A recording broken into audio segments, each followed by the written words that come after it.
Welcome back, everybody, to another episode of Outside the Box. If you're watching on YouTube, you can see that we have a familiar face to the podcast, which is Kate Palmer from Flourish, Concierge Physical Therapy. Kate, how you doing? I'm doing great. How about you, Ben? I'm doing wonderful. I wish we were doing this in person. We did our last podcast in person. Due to some logistical complications, we're doing this remote. But I tell you what, we've got a heck of a topic today. And real quick, for the people who did not check out our first episode with you, one, I'm going to link it in the description below so you can learn more about Kate. But for those now, give us kind of the 60-second rundown of who you are, what you do, and that'll kind of tee us up for where we're going. Absolutely. Well, thank you for having me back on. I had such a fun time last time. So I am a pelvic floor physical therapist. I have a doctorate in physical therapy from the University of Tennessee, Chattanooga, and I have a practice here in Johnson City, Tennessee, where I work with people who have orthopedic injuries as well as pelvic health issues. So when we last spoke, I was talking a lot about the pelvic floor and what is that? And the pelvic floor is essentially a group of muscles that supports and makes up the bottom of the pelvis. So everything from the pubic bone to the tailbone, and they assist in the essential functions that we need day to day to be able to eliminate things from our bowel and bladder. And they help provide support to the pelvis when we're sitting, walking, standing, doing any kind of physical activity. They provide a lot of structure and support the muscles of our core and our back. So they're really closely linked to so many other important structures in our abdomen, our back, our hips, and really an important part of our body to keep in check. So I'm here to just kind of talk about the pelvic floor. And today I think we were going to talk a little bit more about how it impacts our gut health. Yeah, and that's when we were before we hit record, we talked a little bit about the pelvic floor and its impact on gut health. I've always thought of gut health as probiotics and what you eat, fiber, things of those natures. Tell me a little bit about the relationship between the pelvic floor and gut health. And does gut health impact pelvic floor, or does pelvic floor impact gut health? So it can be both. Okay. But what I see a lot of times is that I will have patients come into the clinic who are addressing things from the top down. They're addressing their fiber intake, their water intake, their probiotics to keep the gut flora healthy. But on the other side, we aren't addressing our muscular function and then the function of how the core affects our food processing through our large intestine and down into the colon. So our resting muscle tension in our core provides support for the large intestine, and it helps create a little bit of a almost like an incentive to keep the food moving through our large intestine. So sometimes I'll work with pediatric patients who have very poor core strength, they're still growing, and they struggle a lot with constipation. And it's because they don't have a lot of good core support that helps move food through the body quickly, or the way that it's supposed to at the speed it's supposed to. So if we don't have enough support and structure in the resting muscle tone of our abdomen, all of our abdominal muscles, food can sit longer in the large intestine, just kind of get stuck there. And then over time, that can lead to constipation, which can then lead to issues with prolapse in the pelvic floor. And we talked a little last time, prolapse is where it's kind of like a hernia, but in the pelvis, where we have a tissue, could be like lining of the bowel, or for women, it's common to be in the uterus or the bladder, that can move somewhere else in the pelvis that it's not supposed to be. So over time, if we have a lot of constipation and we're having to push really hard to eliminate our bowels, then we can put ourselves at a higher risk of prolapse, which is where the pelvic floor comes in. I'm seeing that, like, okay, your pelvic floor's muscles, right? Mm-hmm. Essentially, and you need those muscles in order to move food through your digestive system smoothly, the way it's supposed to. And so that's what's happening. That's the relationship between the pelvic floor and gut health is that when it's not like six pack core, but like, Right. okay, so like resting core, that's going to move food through. Am I understanding that properly? So having good resting core strength, that helps to move the food through the large intestine at an appropriate, not getting stuck. It's not moving too slowly. And that comes from not only just having decent core strength, but being able to use it. So how you use your functional core, have really, really strong core muscles and can do a lot of, push-ups or sit-ups, but it's difficult for them to use their core in a more functional way of how they're breathing when they breathe and how they use their core muscles to help eliminate when they need to go to the bathroom. So we have the core muscles affecting food moving through the large intestine. And then we have at the bottom of the pelvic floor, those muscles affect how we actually eliminate. So, how we have a bowel movement. If they are really tight and squeezing really hard and just overactive, which happens in a lot of people, then we can't really relax and open and allow for a full elimination. That can start to back things up in our gut. And then we have kind of more constipation. It can become chronic. It can start to feel more like the IBS diagnosis, irritable bowel syndrome. And then we can start to get on a roller coaster between feeling really constipated to then having more loose stool, which is really hard to control. So then if we have a really tight pelvic floor overactive that we can't control around the rectum, then we're just going to back things up and start to affect more backwards into the gut. And that's kind of where, a pelvic floor physical therapist comes into play, right? Mm-hmm. It's figuring out, I mean, it sounds to me it's less about strengthening your pelvic floor muscles and more about teaching people how to relax them. Is that right? Am I off there? You're not off. It's a little bit of both. And it's also what every provider loves to say, it depends.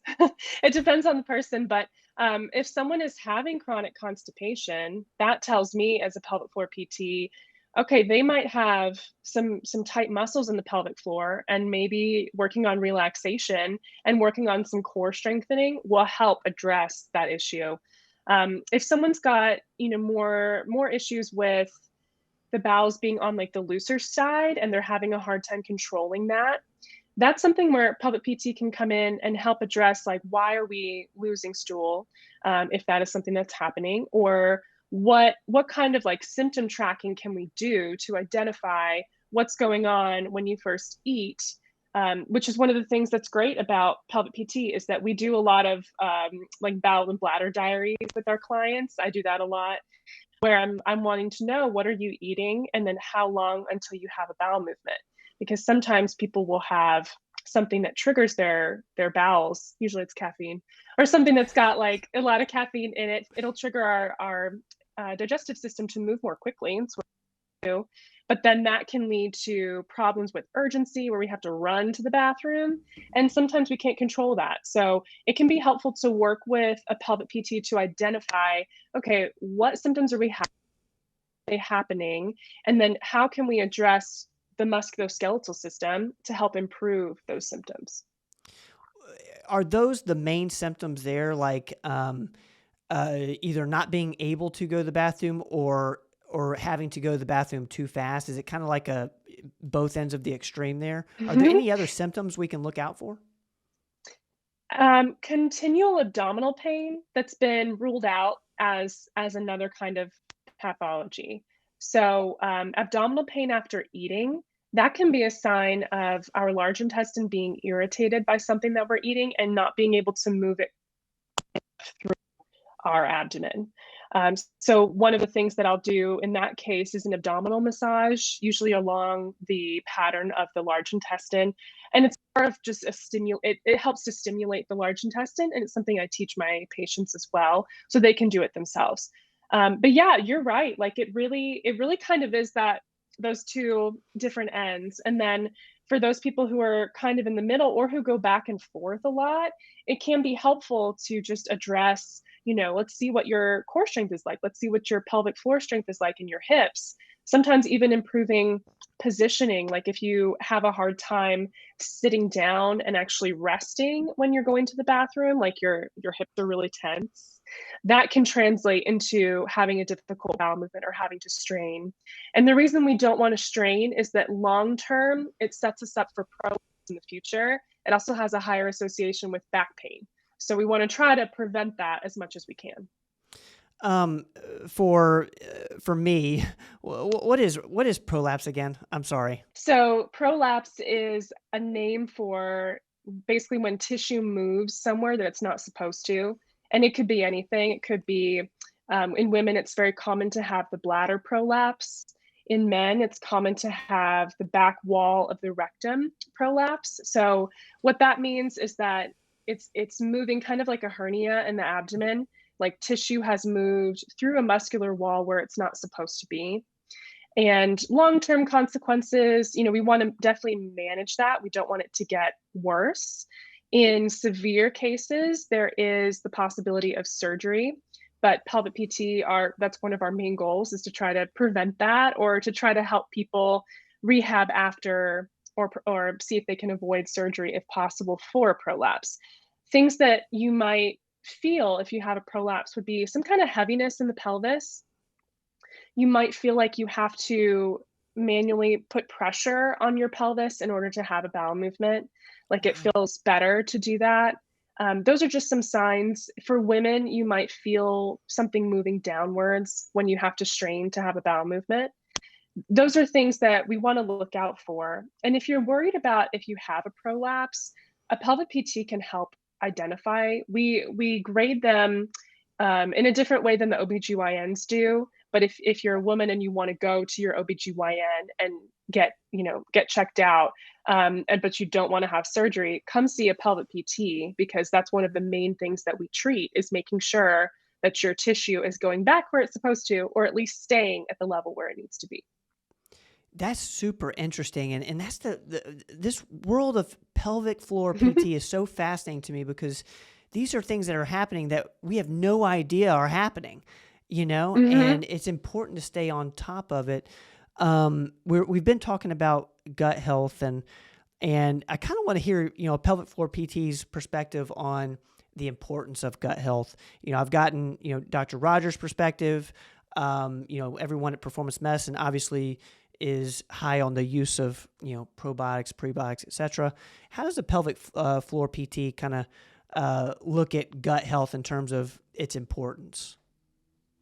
Yeah, I'm right on board with how important it is. It is one of the most essential parts of our function as a healthy human, to be able to process our food and whatever we're drinking, and then use those nutrients.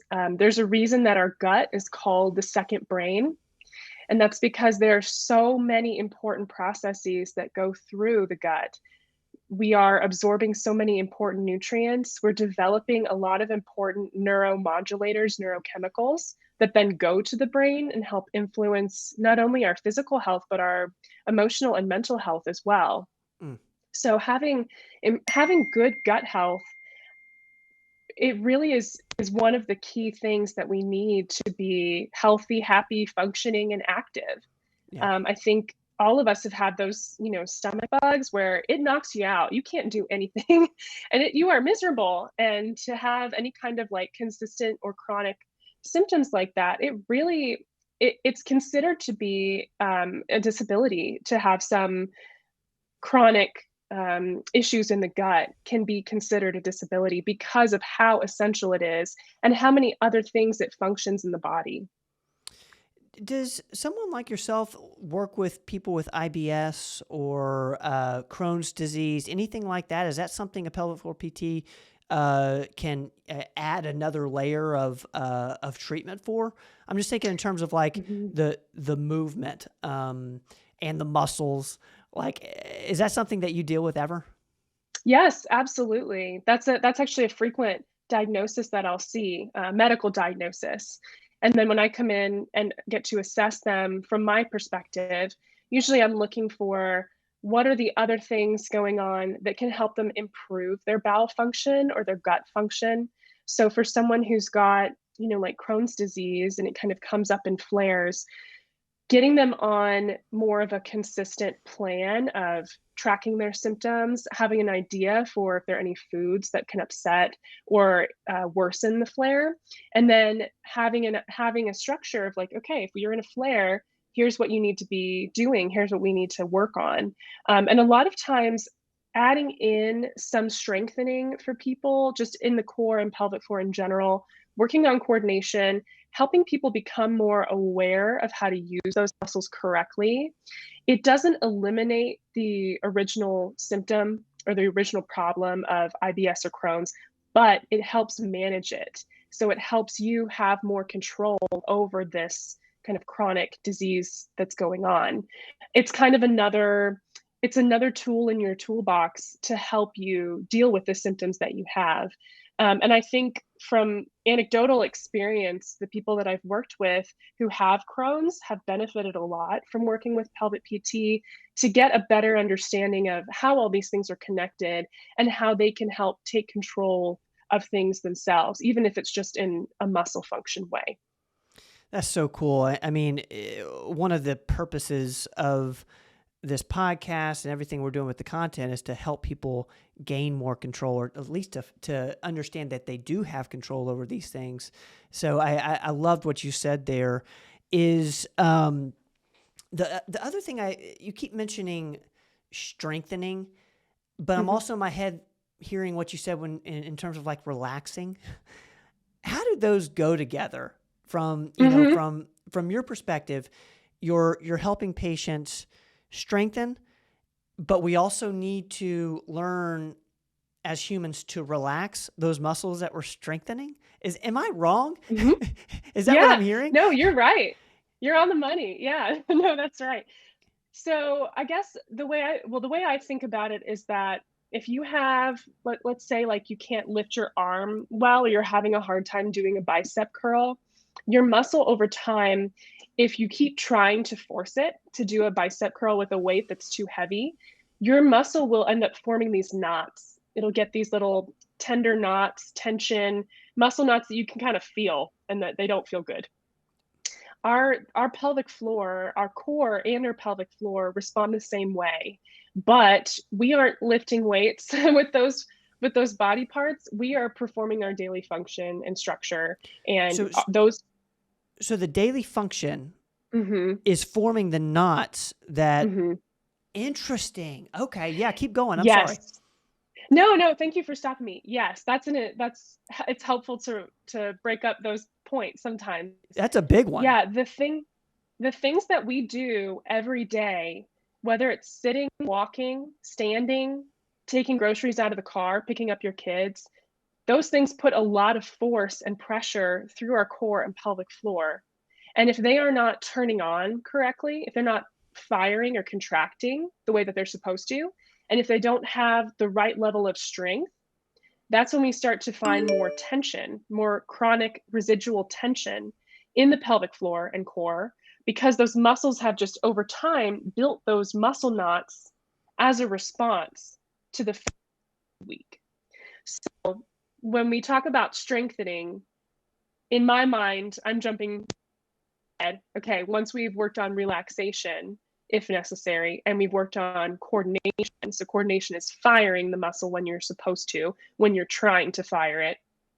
Then we focus on strengthening to make sure that it has enough strength to manage the day-to-day, everyday functions that are required, that we need to be able to do.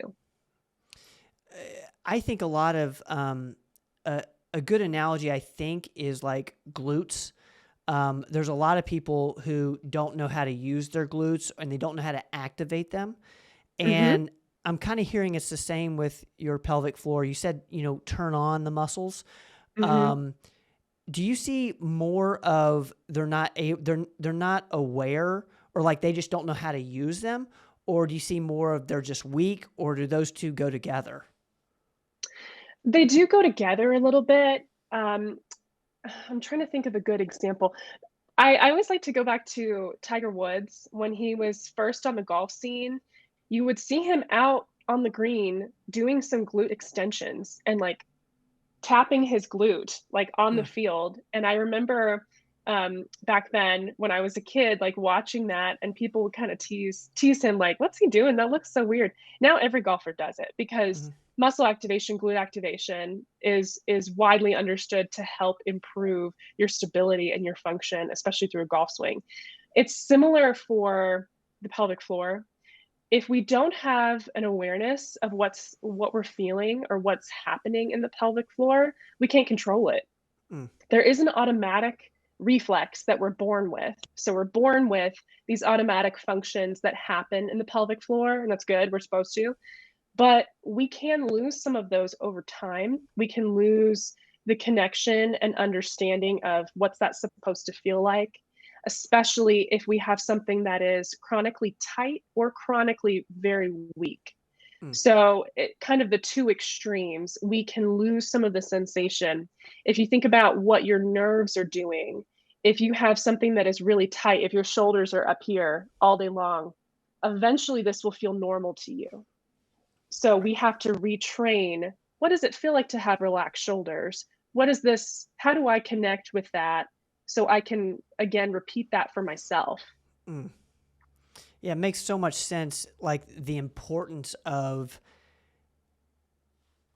the ability to use your pelvic floor the way it's supposed to be used Hmm. uh, for gut health. Because, you're not going to, if it's not working well, if your pelvic floor isn't working well, you're not going to get any of the benefits of what you're eating. And you're just going to be kind of miserable. Um, I would think. Is that the Yeah. biggest complaint you're getting? Is I'm just miserable? Yeah, it's one of them. I mean, I try to move people past that as quickly as I can, but yeah, you're exactly right. You can be doing all the right things. You can be eating fiber, you can be drinking enough water, getting the right probiotics for your system. And I think you'll see significant improvements with those big three things. But if you're not addressing or even looking at what's going on with the muscles that control your ability to move food, and the ability to pass food, then you're missing a vital piece of your overall gut health.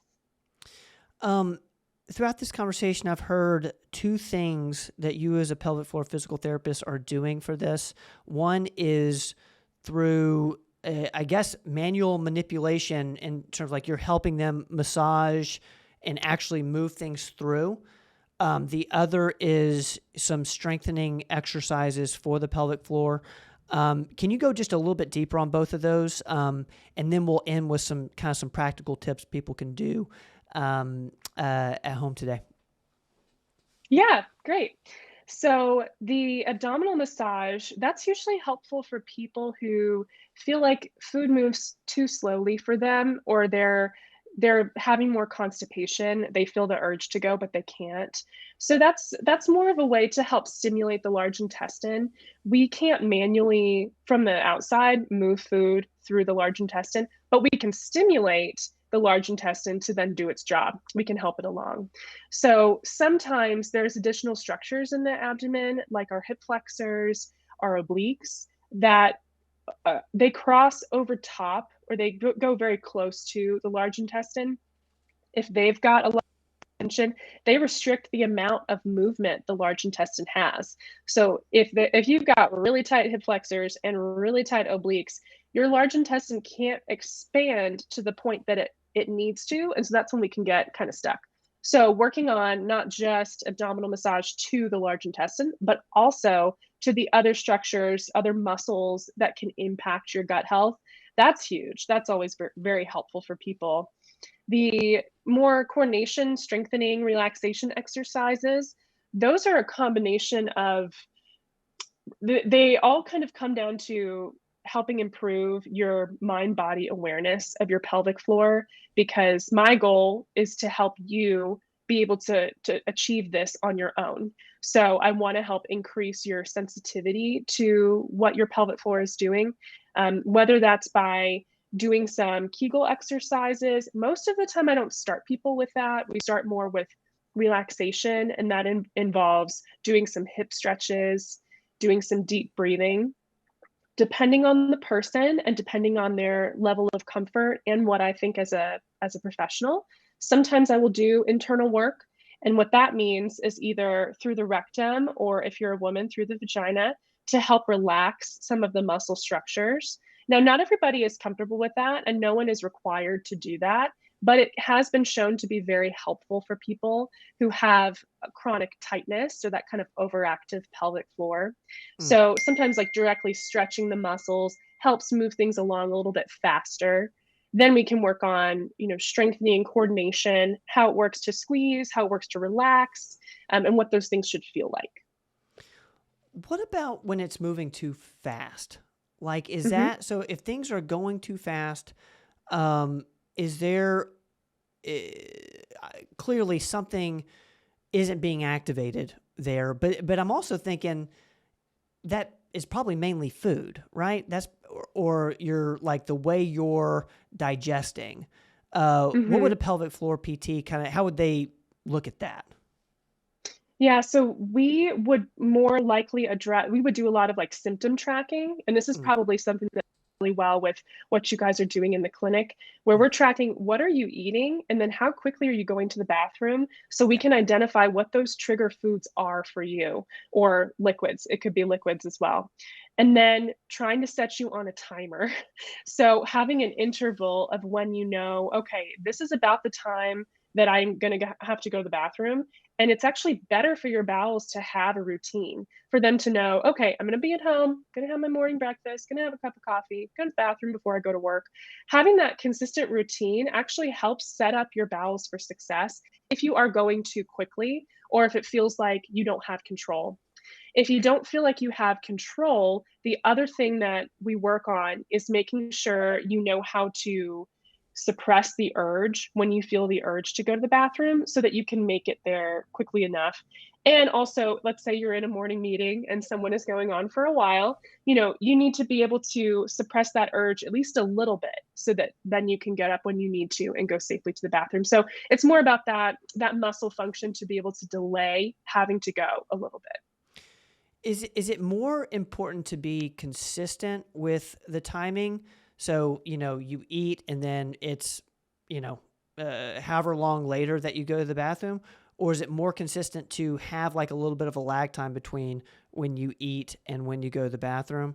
It sounded to me kind of like the most important thing is kind of like a consistency to it. But I also would imagine you don't want to like eat and then 2 seconds later have to go to the bathroom. Yeah. That's where, symptom tracking is really helpful, and having a bowel diary. So everyone is going to be different. Even Okay. the amount of what's considered normal for going to the bathroom is different for each person. So that's where it's helpful to say, like, okay, it takes about 2 hours for you to need to go to the bathroom after you eat, versus another person, it could be 30 minutes. So it's really finding like what's that comfortable range for you. And then how can we make that consistent and doable most days, if Mm. not every day. So for some people, it could be, I can wait till I get to work. Or some people prefer, I would rather, go to the bathroom before I leave the house and go to work. And so it's kind of working around building that routine and building that habit. That's something that I think PTs we're really working on trying to get better at, is like helping patients establish those healthy habits, because that's Mm. one of the things we can do is work a little bit at a time about how do we build in that we know is going to help you in the long term. So how can we take away the barriers that make it harder? That's amazing, Kate. It's so important. Before we hit record, I wasn't sure like the relationship between the pelvic floor and gut health. You have made it super, super clear to me. So I really appreciate that. Is there any tips you want to leave everybody before we end the conversation for today? Because I already have like a list of 20 different topics that we're going to probably have to touch on later. Anything I'm hearing a bowel diary, symptom tracking, anything else you can leave us with? Yeah, I mean, starting if you're having concerns or you're wondering what should I be doing for my gut, of course, check in with your provider at Perform the right probiotics and having enough fiber. And fiber is going to be different for everybody, the amount that's helpful for you. So when it comes to like the pelvic PT side, yeah, make a little list. If you notice in the mornings after you have a certain breakfast or you have a certain drink that you feel more urgency, or on the opposite side, it feels like things are delayed and not going like your normal, it helps so much to just write it down. I have a little section in the notes app of my phone that every now and then, if I feel like, oh, that was different, or like my body didn't respond well to that, I keep it in a log, and then I go back to it, at the end of a week or the end of a month and see, okay, it seems like this particular food is not sitting well with me right now. I'm going to try to avoid it, or if I can't avoid it, I'm going to be prepared and know that, okay, I'm going to have some more urgency if I have this. The other thing that's helpful, and I think something that we can all benefit from, is really focus on deep breathing when you're trying to have a bowel movement. Just give yourself more time. Try not to rush yourself. We need that time to relax, to let our body relax, let our muscles relax. So if you're having a hard time getting out a bowel movement, just take a couple deep breaths, really trying to breathe into your belly. And that's going to help just relax more of the muscles of pelvic floor and make that just a little bit easier. But of course, if that doesn't fix the problem, which it might not, if you have something that's been going on for a little bit longer, please reach out to me, because I'd be happy to work with you and help you work on whatever individual symptoms that you might have. Kate, how can people get a hold of you? Where can they find you online? All the socials. Give us where people can find you. Yeah. So I'm on Instagram as Flourish Concierge PT. That's my website as well, flourishconciergept.com. If you just Google me, you should find me, Kate Palmer, PT. And my business phone number is 423-845-5845. Yeah, reach out. I'd love to hear from you guys, even just for feedback, if there's like another topic that you'd love us to cover. Okay, thank you so much, guys. We will link all of Kate's information in the description below on YouTube, as well as all the audio outlets. Kate Palmer, Flourish Concierge PT. We really appreciate you. Thank you so much for jumping on the show. Thanks for having me. It was fun. Don't go away.